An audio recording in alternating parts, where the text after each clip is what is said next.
Oke, selamat siang karena udah hadir semua. Kecuali ada satu yang izin telat, jadi kita langsung mulai aja tentang bab yang baru ini. Jadi ini adalah bab kelima, yaitu nervus atau sistem syaraf. Oke, jadi kita lihat dulu nervus atau syaraf secara umum.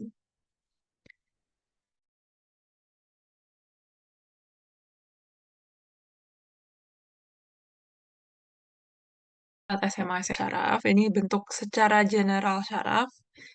Jadi syaraf sendiri itu dia satu sel. Jadi di badan kita seperti yang kita ketahui, kita memerlukan syaraf untuk sebagai seperti penghubung di antar badan kita. Seperti otak kita pengen ke kiri, berarti syaraf itu akan eh, mengirim impuls sehingga badan kita bergerak sesuai keinginan kita. Gitu. Nah, jadi di sini kita harus tahu apa saja yang akan membentuk sistem syaraf tersebut. Jadi, sistem syaraf tersebut terdiri dari sangat banyak neuron atau sel syaraf. Jadi, mereka adalah salah satu sel syaraf atau unit terkecil yang menjalankan fungsi sistem syaraf. Itu. Bentar, ganti warna. Oke. Dan sel syaraf tersebut terdapat tiga bagian utama. Jadi pertama ada dendrit, kedua ada perikardium badan sel, dan terakhir ada akson. Jadi misalkan dilihat di sini, dia itu adalah ini. Gitu. Jadi ada tiga utama. Jadi akson itu yang panjang ini, dan dendrit itu yang seperti ranting kecil, dan badan sel itu yang utama. Jadi misalkan kita gambar sendiri, bisa digambar seperti ini.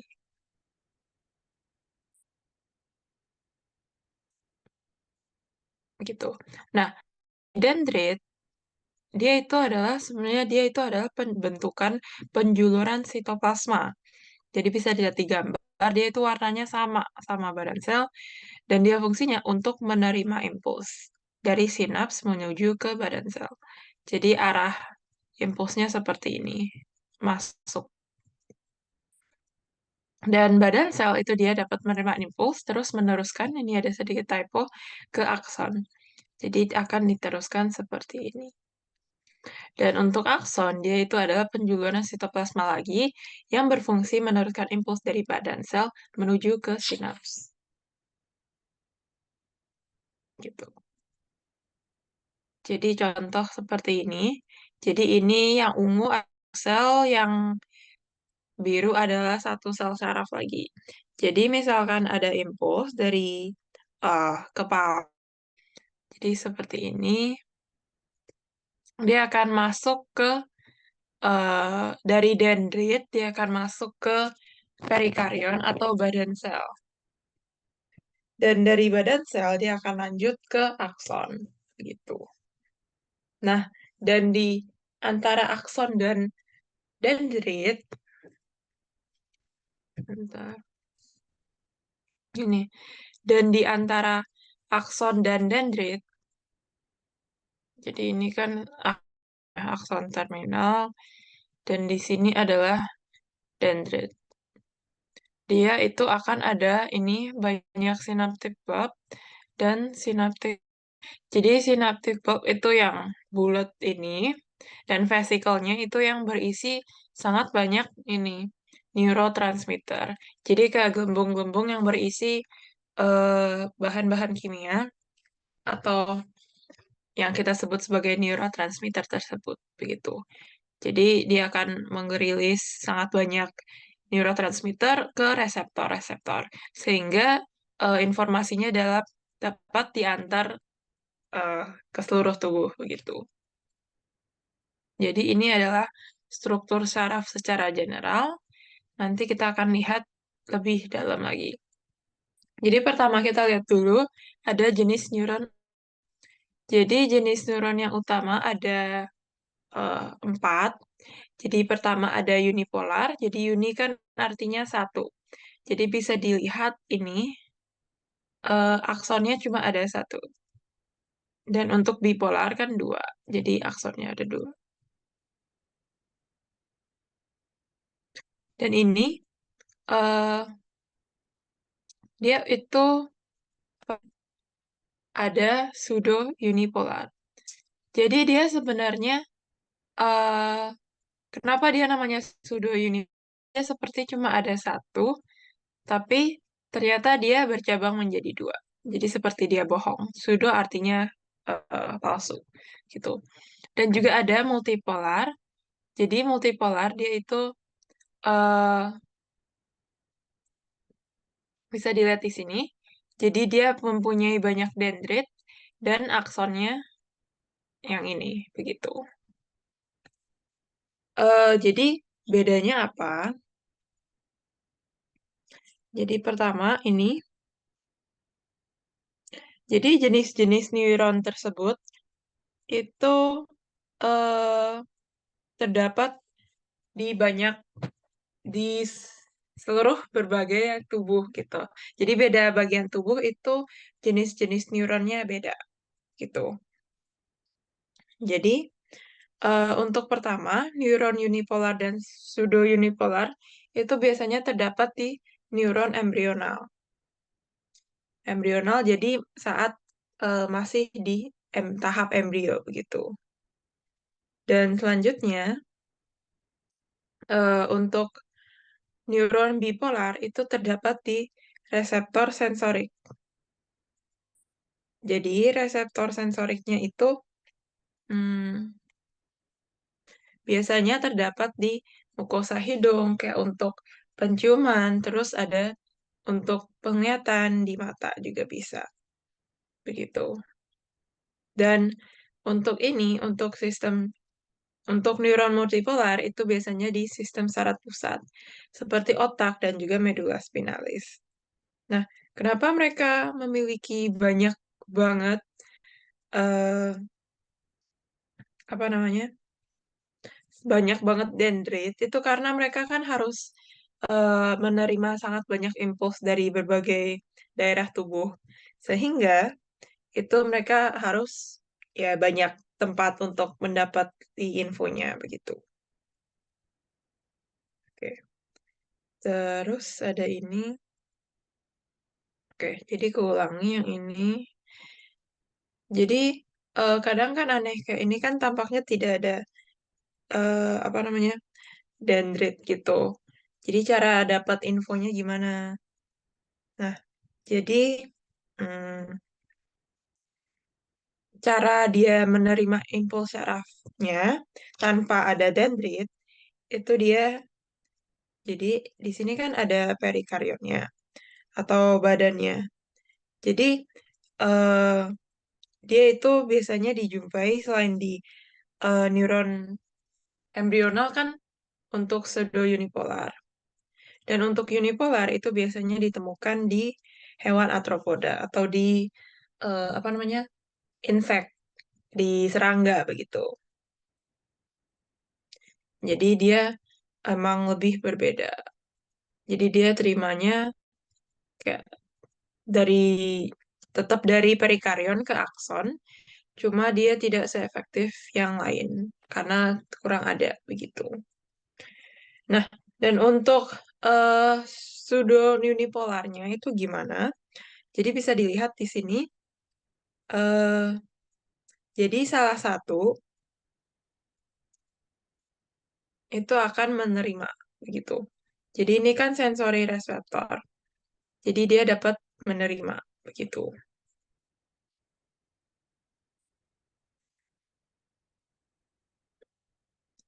Oke, terus di sini ada lagi untuk yang multipolar dan bipolar.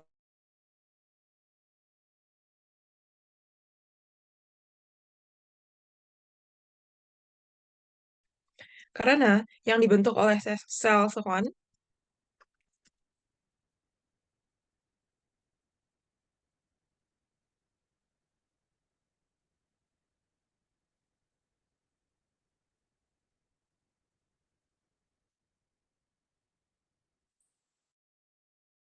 Jadi dia dapat membantu mempercepat transportasi impuls syarafnya begitu. Nah, dan kenapa untuk pseudo unipolar itu dia belum ada sel susunan ini atau selubung mielin? Karena dia masih di tahap embrional. Jadi belum ada sel susunan yang membuat selubung mielin itu. Begitu. Jadi itu perbedaannya.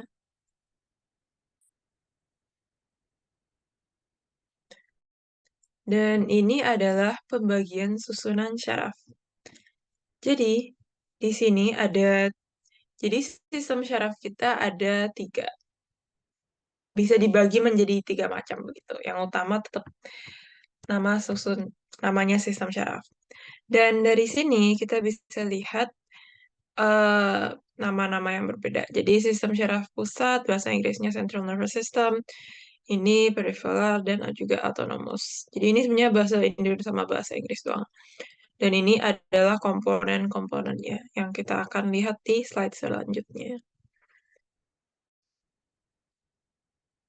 Oke, jadi pertama kita lihat dulu sistem syaraf pusat. Jadi untuk fungsinya, ini dengan jelas sistem syaraf pusat itu terdiri dari otak dan juga medula spinalis. Dan sistem ini, dia itu mengendalikan seluruh pengaturan dan pengelolaan perasaan dalam tubuh. Mulai dari rasa indera, emosi, perasaan, berpikir, pernafasan, intinya hampir semua, karena dia kan otak dan medula spinalis. Sampai koordinasi seluruh sel saraf di dalam tubuh, gitu. Nah, sekarang kita fokus utama ke medula spinalis tentang syaraf-syarafnya. Dan untuk bagian otak, ini nggak usah terlalu panik karena akan kita pelajari di semester 2. Oke, jadi ini adalah medula spinalis. Jadi medula spinalis atau kadang kita medspin atau bebas mau namanya apa, dia itu terdapat di sepanjang kanalis vertebralis. Jadi vertebrae itu adalah tulang belakang kita. Ya, bayangin ini tulang belakang kita. Terus di dalam tulang belakang kita itu ada sebuah rongga seperti ini. Dan di dalam rongga itu terdapat medula spinalis. Itu. Nah, terus sebelum kita lanjut, ini ada 2 nama yang harus kalian ketahui. Jadi ganglion dan plexus. Jadi ganglion itu adalah kumpulan sel syaraf di luar sistem saraf. Jadi kita akan lihat sangat banyak ganglion. Dan untuk plexus itu adalah kumpulan serabut sel saraf. Jadi misalkan ini kan masih sistem saraf pusat. Misalkan setelah bercabang dia keluar, misalkan ini ada kumpulan sel saraf, dan ini kan sudah di luar sistem syaraf pusat. Jadi dia akan disebut sebagai ganglion.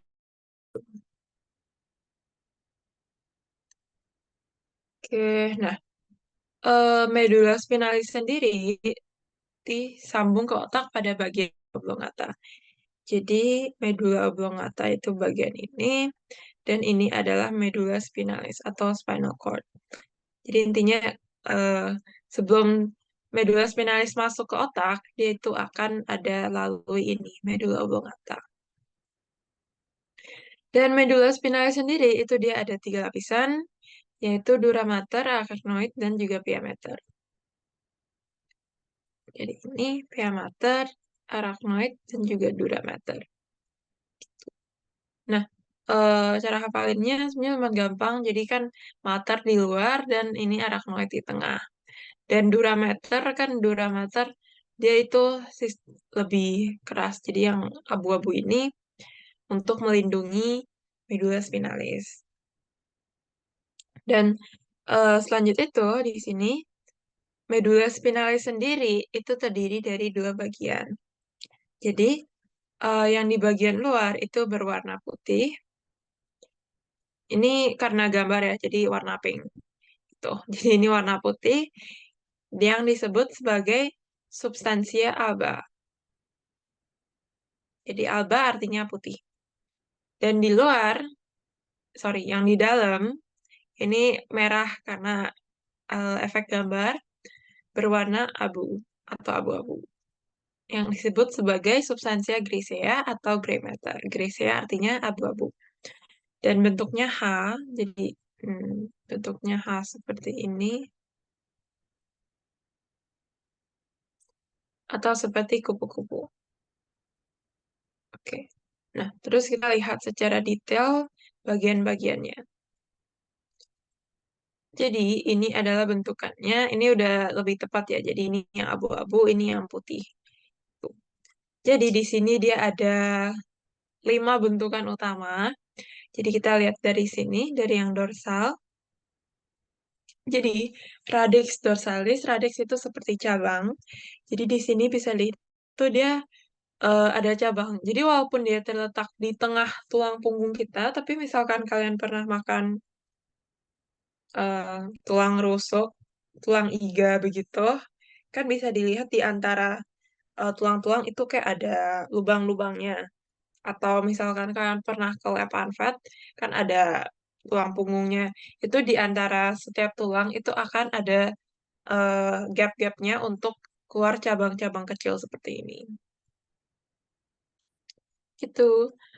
Untuk yang pertama itu ada radix dorsalis, dia itu adalah serabut afferens. Jadi misalkan kalian lihat serabut afferens, misalkan dia itu A, berarti dia itu biasanya akan menerima rangsangan.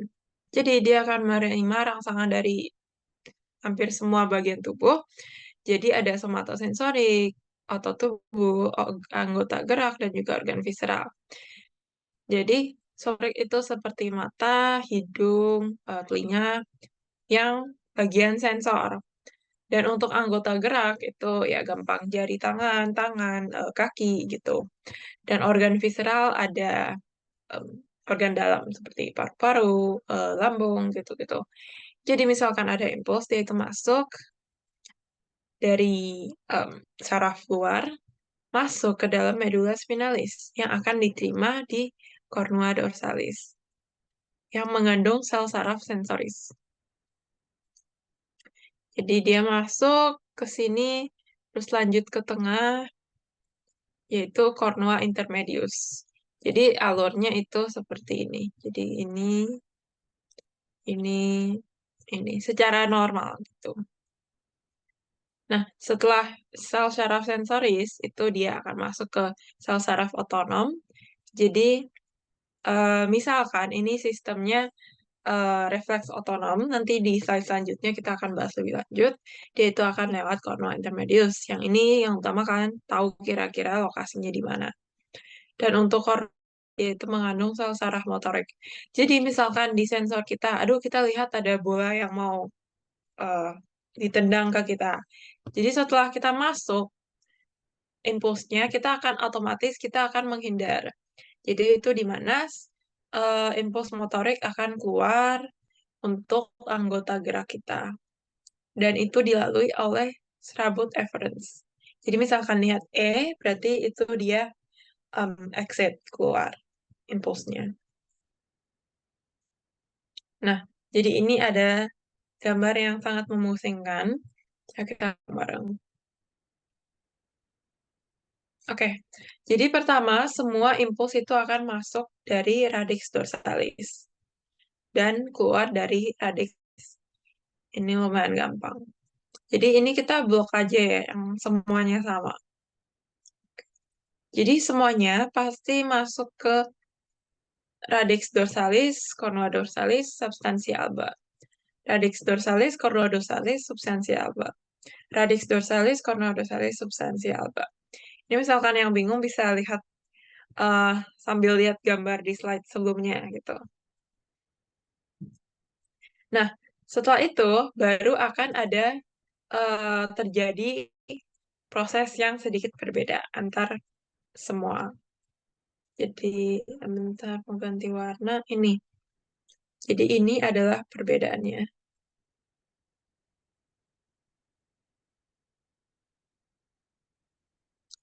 Mana ya? Aku gambar-gambar dulu. Nah, ini.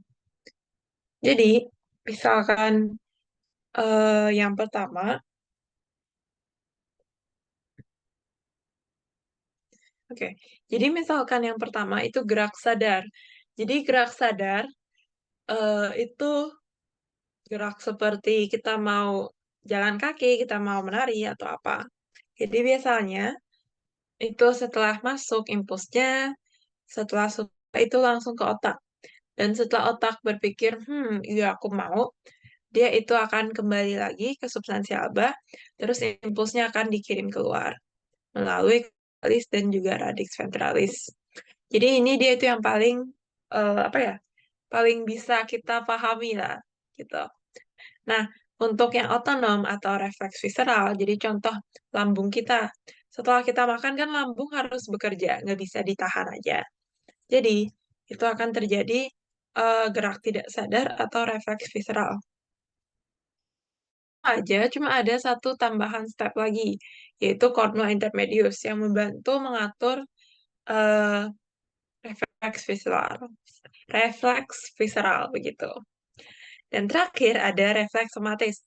Refleks somatis itu seperti kalian pasti pernah lihat yang lututnya dipukul-pukul itu, kakinya yang di apa ya lututnya yang dipukul biar gerak itu adalah refleks somatis. Jadi refleks ini sangat cepat sehingga dia nggak sampai otak. Jadi dia cuma melalui cornua intermedius terus udah langsung keluar lagi gitu. Nah, refleks refleks somatis itu dia lumayan cepat karena dia tidak sampai otak. Jadi itu kenapa misalkan kita pukul-pukul lututnya itu lumayan cepat untuk bisa refleks itu karena dia nggak lewat otak gitu. Oke, terus kita lanjut ke sistem syaraf tepi perifer, sistem tepi atau peripheral nervous system. Oke, jadi di bagian sini itu ada lumayan banyak nervus. Dan untuk 12 cranial nerves tersebut itu ada di sini. Jadi mungkin itu agak serem karena apa ya? Karena banyak tipenya. Tapi kita lihat satu-satu. Jadi yang penting di sini itu kalian tahu dulu pertama nervus cranial itu ada 12. Dan selain itu biasanya disarankan untuk bisa hafalin nama-nama nervusnya. Karena nanti pasti perlu begitu. Oke. Oke, jadi mari kita lihat satu-satu. Nah, ini. Jadi untuk yang, hmm, jadi dari yang pertama, jadi nervus yang pertama itu namanya nervus olfactorius. Sebentar, ini aku pindah. Kurang kelihatan. Jadi untuk nervus pertama itu namanya nervus olfactorius. Dan nervus olfactorius itu sensorik karena dia fungsinya untuk di mukosa hidung untuk apa namanya? Untuk membantu penciuman gitu. Nah, selain itu juga ada nervus nomor kedua, yaitu nervus opticus yang berfungsi sebagai sensorik juga, jadi untuk penglihatan. Dan untuk ketiga ada nervus oculomotorius, dia itu motorik. Kenapa dia motorik? Karena dia fungsinya untuk gerakin kelopak mata atas dan bawah. Dan juga ada eh, selanjutnya ada nervus trochlearis, dia juga mata tapi fungsinya rotasi gitu. Jadi kayak gini. Dan juga ada nervus trigeminus. Jadi nervus trigeminus itu adalah nervus yang akan bercabang lagi menjadi tiga. Jadi di sini ada tiga cabangnya, ophthalmicus, maxillaris, dan juga mandibularis. Dan dia fungsinya itu bisa apa namanya? Sensorik dan juga motorik. Jadi bisa lihat di sini, karena nervus ophthalmicus itu dia sebagai sensor bola mata dan kulit kepala atas. Dan juga ada nervus maxillaris sebagai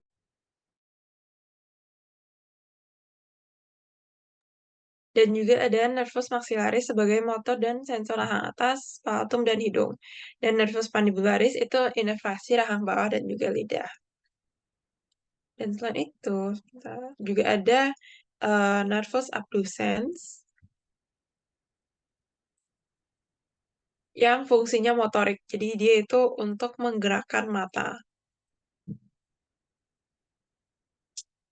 Dan juga ada nervus facialis. Jadi misalkan kalian lihat fasial, berarti itu tentang wajah.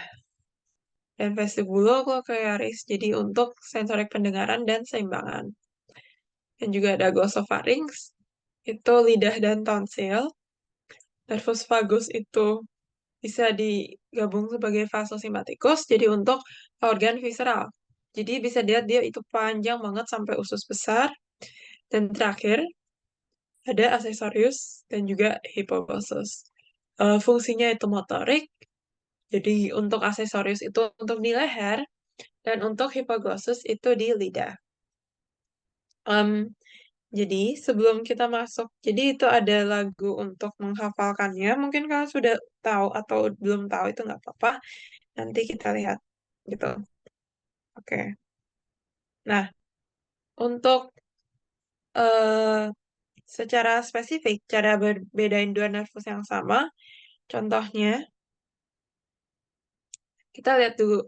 Kenapa di mata itu ada banyak banget nervus? Ini mata, mata, terus ini bola mata, terus tadi ada satu lagi nih, mata lagi. Kenapa itu banyak banget? Karena mata itu sebenarnya mata itu ototnya sangat banyak. Jadi eh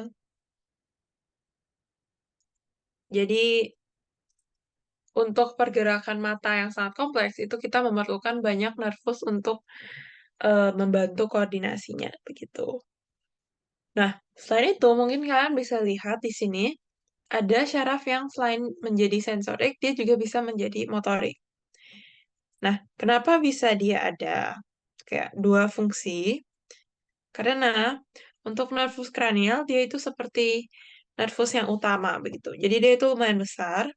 Nanti misalkan kalian pelajari otak, dia itu bisa lihat dia itu ada yang lumayan besar. Jadi dia itu terbagi menjadi cabang yang lebih kecil.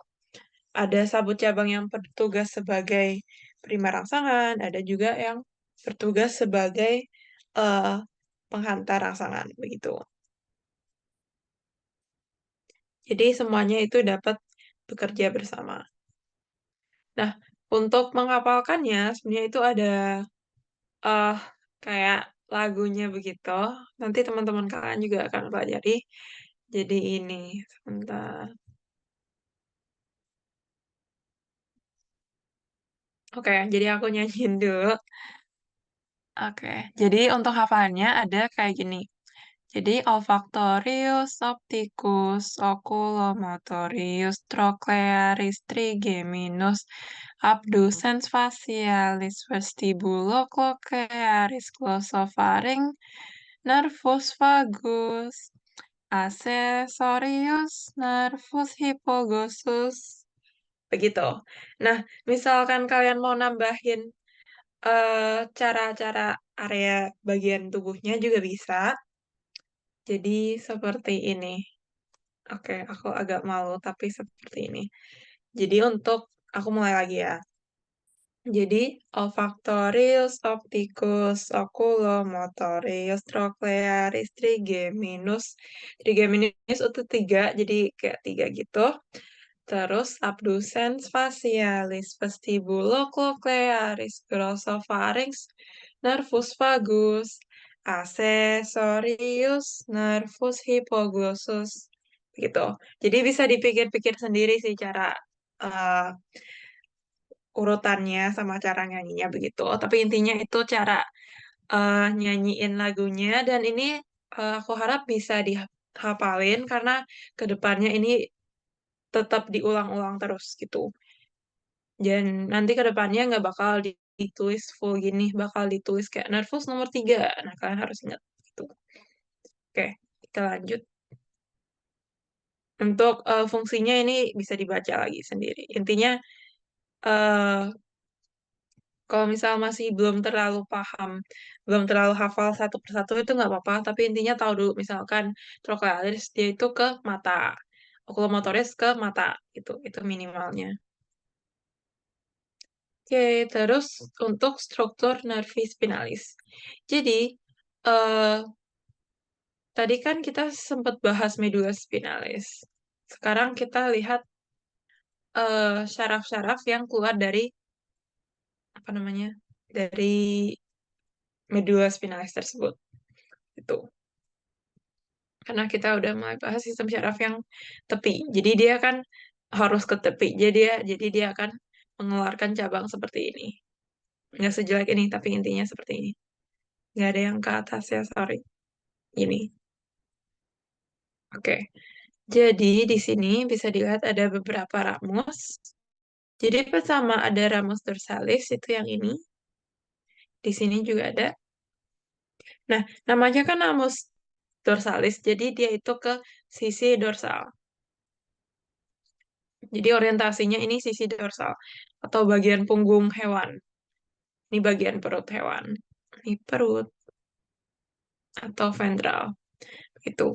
Nah, untuk ramus dorsalis dia itu akan inervasi bagian otot yang ada di atas medula spinalis. Jadi misalkan otot di sini, sini begitu.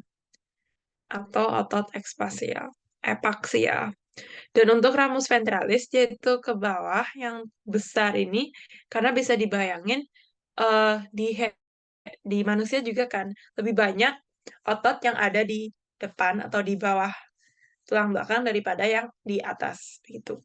Jadi otot hipaksial. Oke. Dan selain itu juga ada ramus meningealis. Yang ini. Cara. Jadi dia itu yang ini. Jadi dia itu membantu sensorik meningens dan inervasi arteri meningeal. Jadi untuk medula spinalis sendiri dia juga perlu dia juga perlu vaskularisasi dari pembuluh darah untuk mendapatkan nutrisi dan juga dapat impuls-impuls sensorik gitu. Jadi dia perlu ramus meningalis sendiri dan terakhir juga ada ramus communicans yang ini. Jadi sebenarnya bisa dilihat ramus communicans dia kan kayak mengarah ke dalam tubuh ya. Jadi, dia itu berhubungan dengan trunkus syaraf simpatik. Syaraf simpatik nanti kita bahas, tapi untuk ramus communicans dia dapat berfungsi untuk inervasi organ visceral. Begitu. Nah, jadi ini ada 4 cabang nervi spinalisnya. Yang dorsalis itu ke otot ekfasial, yang ventralis itu ke otot hipaksial, dan untuk meningeal itu udah jelas banget sensoric meningens. Jadi meningens itu jadi lapisannya apa namanya? Lapisannya medula spinalis. Jadi yang tadi durameter, arachnoid sama piamater. Dan untuk ini ramus communicans dia itu berhubungan dengan organ visceral. Oke. Dan ini mulai yang paling ribet. Antara autonomous sistem syaraf otonom. Oke. Jadi sistem syaraf otonom itu yang tidak kita kendali secara sadar begitu. Jadi contohnya, hmm, kita lihat dulu ini sebelum kita lihat contohnya. Kita lihat prinsip-prinsipnya dulu. Jadi pertama, perjalanan impuls setelah keluar dari syaraf pusat menempuh setidaknya 3 neuron. Setidaknya 2 neuron, sehingga ada jalur preganglionik dan postganglionik. Jadi artinya gimana? Ini aku gambar. Jadi di sini ini adalah tulang punggung. Ya, beginilah. Ini adalah medula spinalis. Terus dia akan menjalurkan ini. Jadi ini adalah satu. Terus di sini dia ada satu ganglion. Dan baru lanjut ke target organ. Misalkan apa ya? Usus. Itu. Jadi dia setidaknya ada 2 neuron. Bisa lebih banyak, bisa lebih banyak, bisa juga cuma ada dua begitu. Nah, untuk jadi ini kan ganglion ya. Jadi yang sebelumnya ini preganglion dan setelahnya ini postganglion gitu. Jadi untuk preganglionik itu perjabangan dari sistem syaraf pusat. Jadi itu dia kraniosakral untuk parasimpatik dan thoracolumbar untuk simpatik. Untuk kraniosakral dan thoracolumbar kita lihat di slide selanjutnya. Dan eh yang ini lumayan penting. Jadi sistem syaraf simpatik dan parasimpatik itu mereka menginnervasi organ yang sama, tapi bersifat antagonis. Artinya apa? Jadi misalkan saraf simpatik itu menutup kelopak mata, parasimpatis itu membuka kelopak mata, gitu. Tapi itu contoh ya, itu bukan fungsinya dia, gitu. Jadi intinya terbalik lah, kayak satu mendekati tangan, satu menjauhi tangan, gitu. Nah, jadi simpatik secara umum dia itu mendorong kerja organ, kecuali urogenitalia dan organ pencernaan. Atau biasanya kalian misalkan pernah dengar itu adalah fight or flight response. Atau parasimpatik itu adalah melambatkan kinerja organ, kecuali organ pencernaan dan urogenitalia, yaitu rest dan digest. Jadi salah satu contoh yang pernah aku dengar yang paling seru menurut aku itu dihafalin, dipikir aja flight or fight or flight response. Jadi contoh kalian di kejar beruang. Tuh. Kita lihat slide selanjutnya dulu deh. Nah ini. Jadi simpatis kan eh kok hilang? Simpatis kan fight or flight. Jadi kayak bertarung atau kabur. Terus untuk parasimpatis kan rest and digest. Berarti itu kayak istirahat gitu kan.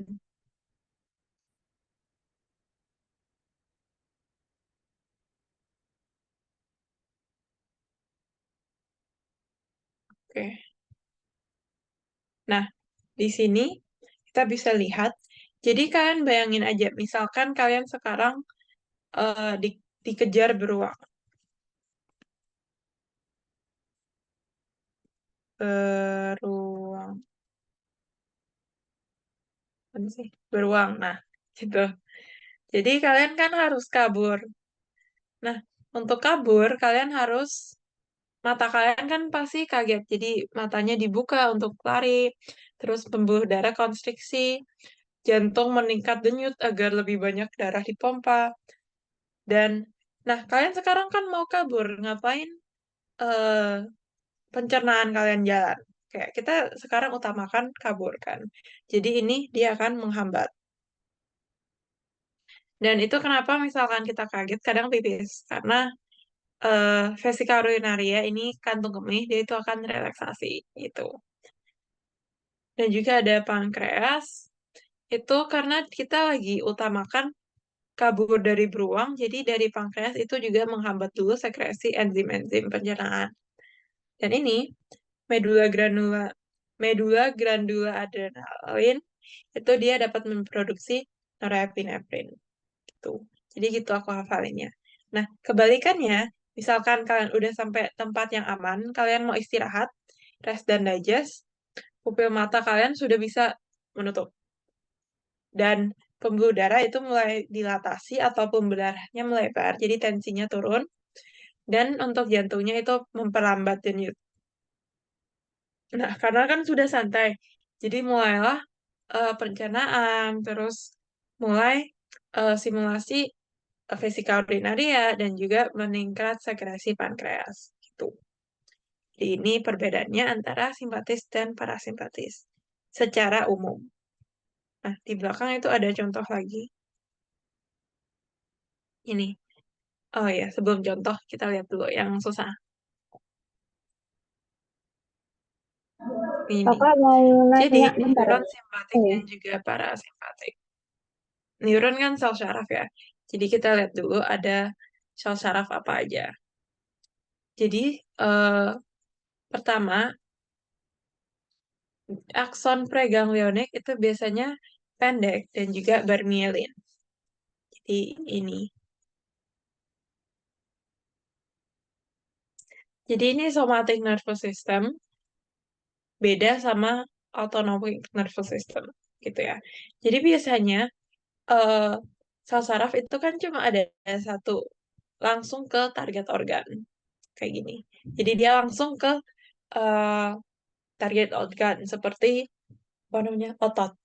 Sedangkan untuk simpatik ini dia itu dibagi jadi dua bagian gitu loh. Jadi ada dua. Kenapa ada namanya preganglionik dan juga postganglionik. Itu perbedaannya. Nah, dan untuk neurotransmitternya di sebelum ganglionik itu dia memakai ini ACH atau acetylcholine. Dan setelahnya itu dia memakai norepinephrine, NE, dan juga epinephrine. Ini gitu. Nah, untuk secara mekanis kimianya lebih lanjut itu kalian sementara perlu tahu ini dulu saja. Karena untuk sistem syaraf itu lumayan kompleks, misalkan mau dibedah. Jadi untuk awal-awal itu yang penting tahu dulu neurotransmitternya. Dan untuk neuron parasimpatik, dia itu preganglionnya biasanya lebih panjang dan juga bermielin. Dua-duanya bermielin sih, jadi sama aja gitu. Dan untuk neurotransmitternya itu sama, gitu. Biasanya parasimpatetik eh, lebih panjang itu karena itu ini karena parasimpatik itu dia kan eh, dia emang lebih menjauhi medula spinalis dulu baru bercabang begitu. Jadi sebenarnya ini perbandingan doang, nggak ada efek secara langsung. Tuh. Oke. Nah, ini ada contoh lagi. Jadi di sini bisa dilihat ada simpatetik dan juga parasimpatetik. Jadi kenapa simpatetik disebut juga torakolumbar? Karena dia utamanya dicabang dari bagian toraks sampai lumbar. Jadi torakolumbar. Jadi toraks itu apa ya? Bagian atas badan, toraks, dan lumbar itu bagian eh, sekitar pinggul gitu. Dan untuk parasimpatik, kenapa namanya kraniosakral? Karena bisa dilihat cabangnya itu dari kranial atau kepala dan juga sakral. Jadi sakral itu seperti hmm, daerah sakral gitu. Jadi kalian lihat aja nanti di jadi toraks kan bagian rongga dada. Terus lumbar itu bagian kayak perut pinggang pinggul gitu dan sakral itu seperti bagian panggul gitu perbedaannya. Nah, itu kenapa mereka ada nama unik seperti itu. Nah, dan di sini bisa lihat mereka itu kerjanya kebalik. Oke. Nah, biasanya kenapa misalkan biasanya syaraf simpatetik kan itu menghambat pencernaan dan sistem urogenitalia. Nah, harusnya misalkan kita mau kabur itu ini harusnya kita eh, tidak pengen buang air kecil gitu kan saat terjadi kita takut atau kita perlu kabur saat syaraf simpatetik bekerja. Nah, tapi kenapa pada kenyataannya itu terbalik? Kenapa itu malah ada rasain buang air kecil? Nah, itu karena tubuh itu biasanya masih menahan beban ekses. Beban ekses yang berlebihan sehingga malah ada dorongan untuk mengeluarkannya. Tuh. Dan sistem syaraf tubuh itu dikendali oleh banyak hormon-hormon kimia selain syaraf-syaraf doang gitu. Dan saat tubuh stres, itu dia akan menghasilkan hormon serotonin yang juga akan meningkatkan motilitas sistem pencernaan yang akan membuat endotel ureter atau bagian ini relaksasi. Dan selain itu, juga ada kelenjar adrenalin yang akan menimbulkan kecemasan berlebihan yang terkait dengan keinginan urinasi dan defekasi, begitu. Jadi ini secara teori saja, tapi dalam kenyataan itu tidak sesimpel ini. Jadi misalkan kita terkejut, itu yang bekerja tidak hanya sistem syaraf simpatik ataupun parasimpatik, tapi juga ada hormon-hormon lain yang di tubuh kita. Tapi karena kita kali ini sedang belajar syaraf, jadi kita fokus aja ke efek-efek syarafnya. Oke. Nah, sekarang kita lihat lebih detail tentang jalur simpatis. Jadi sebenarnya ini lumayan gampang. Ini kelihatan serem doang, tapi lumayan gampang. Jadi dari cornu intermedius, itu dia akan lanjut ke radix ventralis, terus lanjut ke, dia akan bercabang keluar menjadi dari nervi spinalis melalui ramus communicans, terus di sini ada ganglionnya. Jadi misalkan udah lupa ganglion itu apa, bisa dilihat di awal-awal banget. Nah, ganglion adalah kumpulan sel saraf di luar sistem saraf pusat, gitu ya.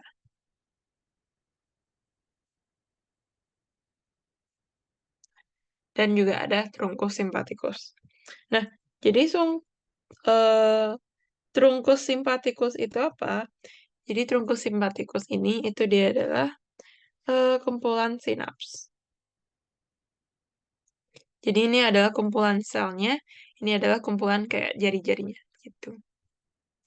Nah, ini ada cara cepat untuk menghafalnya tanpa gambar.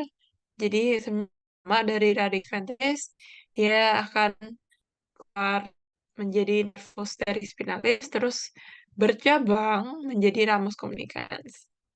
Dan ini seperti ini.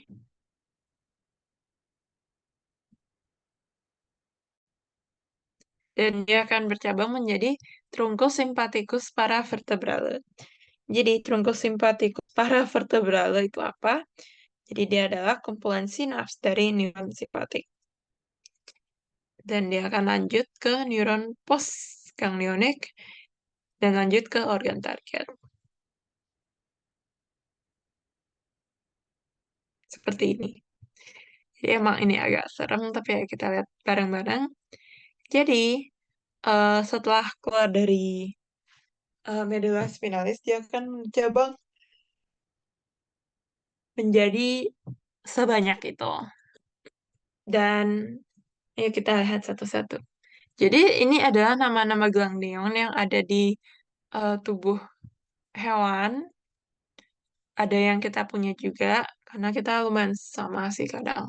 Oke, jadi kita lihat aja satu-satu. Jadi pertama ada ganglion cervicocranialis yang ini fungsinya bisa dibaca-baca sendiri. Kalau untuk secara detailnya belum belum bisa hafalin 100% itu nggak apa-apa. Tapi at least tahu kayak cervicocranialis itu untuk pupil dan kelenjar di kepala. Tuh. Dan juga ada ganglion cervical medialis, cervical thoracica, dia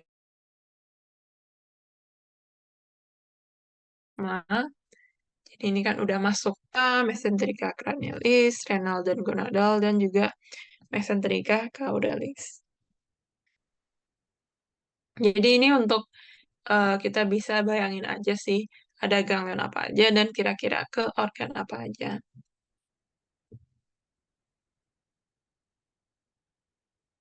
Nah, jadi tadi setelah kita membahas rangkaian ganglion simpatis, sekarang kita lihat rangkaian ganglion parasimpatis. Begitu. Jadi, pertama kita lihat dulu dari yang atas. Jadi, nah, jadi parasimpatis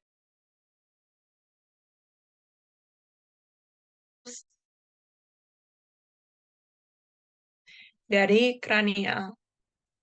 Kranial. Yang kalian sudah baca kenapa parasimpatetik itu namanya cranial sakral. Karena cabangnya itu dicabangi dari otak kranial. Yang pertama itu oculomotorius, dan setelah keluar dari oculomotorius, dia itu akan menemukan ciliary ganglion atau ganglion ciliaris. Ini jadi untuk menginervasi mata. Jadi ke ini. Dan selain itu juga ada dari nervus facialis. Jadi nervus facialis dia itu akan ada keluar beberapa nervus.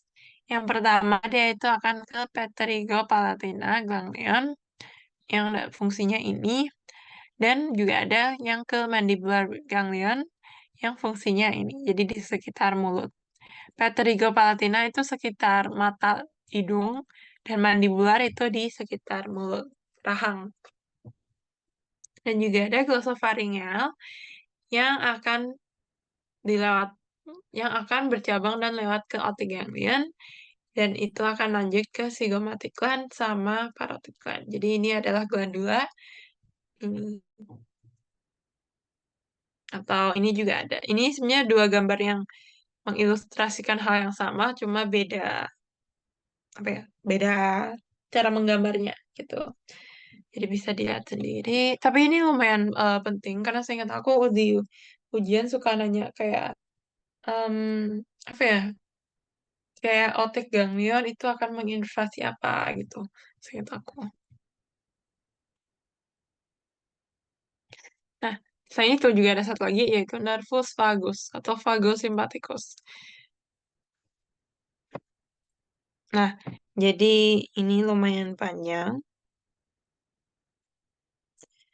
Jadi ini adalah nervus vagosimpaticus. Jadi bisa dibayangin nervus vagus dia itu berasal dari otak, tapi dia itu mau menginervasi sampai organ pencernaan.